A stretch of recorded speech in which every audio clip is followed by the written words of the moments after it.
the new marketing for your small business podcast. Delivering the latest opportunities in marketing to help your small business grow and prosper in a digital world.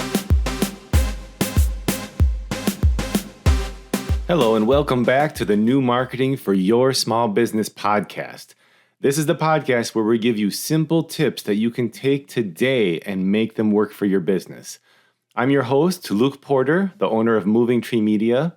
And today's episode kicks off a brand new series on Facebook and Facebook marketing. Now, if you're already a small business owner or a marketer, chances are that Facebook is already a part of your online presence. But I know a lot of business owners who have not looked at their Facebook page literally in years. They couldn't even tell you what's on anymore.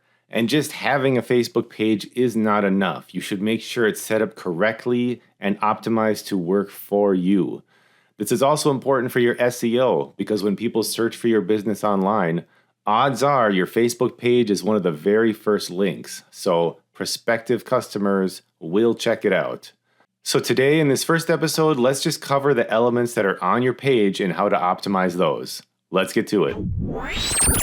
So first things first, let's talk about your profile image and your header image. These are the first things that people see when they visit your Facebook page, so they really need to make an impact. Your profile image, that is the smaller circular image that represents your image at a glance. That is what shows up next to every single one of your posts or comments. Now, most brands use their logo here, but that's not always the case, and you have to be careful when using your logo. Some brands, their logo is very wide and not very tall, so you get this long horizontal logo, and when you squeeze that down into a tiny little circle, you can't even read what it says anymore.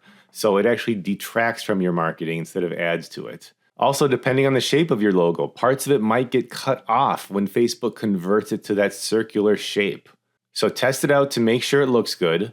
And if you're a personal brand or a solopreneur, maybe consider using a professional headshot instead of your logo.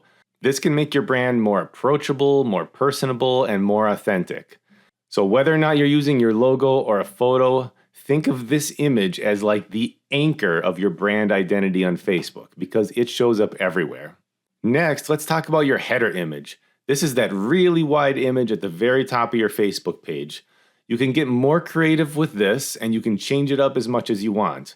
So you can use this space to highlight things from time to time, like a new service or product, a new team member.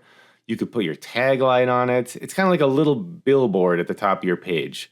The only thing is, don't stuff this full of too much stuff. It should be relatively simple.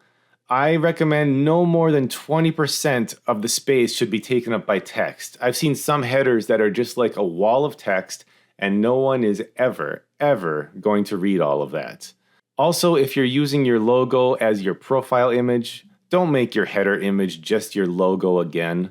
That is not doing anything to add to your brand. This is a space more to showcase what your business is all about or what is happening in your business at this time. It's not just another spot for a logo.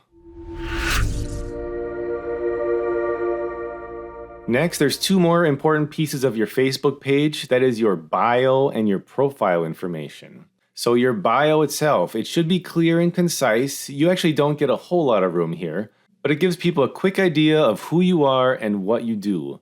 So keep it short, keep it focused, aim for just like 1 to 2 sentences that sum up your business and its purpose. Think of this as like an elevator pitch, just a few quick words that capture the essence of what you offer. A great tool for this is ChatGPT. You can tell it about your business and ask it to write a Facebook bio for you. And here's a bonus tip on ChatGPT. For shorter pieces of content like this, I like to ask it to give me 5 different options.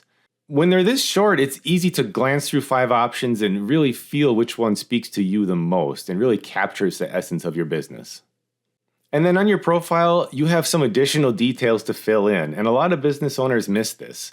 But this is your business category. This is your contact information, your website link. Make sure all of this is up to date and accurate. You'd be surprised how often I go back to these pages from my clients and stuff is either missing or is way out of date. This is going to make it easier for people to contact you, and for Facebook local search, this is going to make it easier for people to find you locally. Next, let's talk about customizing your page layout. So Facebook business pages come with a lot of tabs. There's things like photos, reviews, videos, services, job listings. Not all of these are going to be relevant to your business. Think of this like your website. If you put a page on your website for videos, but you have no videos, then why is that page even there? People are going to visit that page and be like, "What? Why did they put this here? They don't have any videos." It's the same thing on Facebook. I have my clients remove all of these unnecessary tabs, just like if it was a website. Facebook makes this very easy to do. So if your business isn't currently using videos, although you should be, and if it's not posting job listings right now, you can turn those tabs off in your settings. This keeps your page cleaner. It helps visitors find what they need faster. And if you want to change these things later, you can always turn these tabs off and on. And the last thing I want to touch on in this episode is Meta Business Suite. So Meta, company that owns Facebook, this is their free tool for managing your business's presence on Facebook and Instagram as well. So some of the things you can do through here is scheduling posts. You can view insights on how your content is performing. You can respond to messages through here. One really important part of Meta Business Suite is if you are posting Reels on your Facebook page, those short vertical videos. And by the way, you absolutely should be doing that as the organic reach is amazing. But if you're posting Reels, going through Facebook Business Suite is the easiest way to invite the people who have liked your Reels to follow your page. Normally, on your standard Facebook posts, you can just click on the likes button, see the people that like the post, click a little button to invite each one of them. That works fine. For Reels, it doesn't work that way. And using this tool is easier to invite people no matter what, because it shows you all at once, not just who liked your post, but literally what reaction they had to it. Like maybe you only want to invite the people who liked and loved your post and not the people that laughed at it. You have that option here and it's super easy to do. And if you're brand new to digital marketing, Business Suite also gives you a lot of tips and guidance on what kind of content to post. It can tell you more about your audience when they're online, where they're located, what the gender breakdown is. So it can make a big difference when you're looking at these analytics. And since it's free, it's a great tool for small businesses looking to level up their social media game without any additional costs. So that is a wrap for this episode. Our next episode, we're going to continue talking about Facebook. We're going to dive into content strategy, what kind of post to create, how often to post, how to maximize engagement with your followers. And we'll also talk about some budget-friendly ways to grow your reach.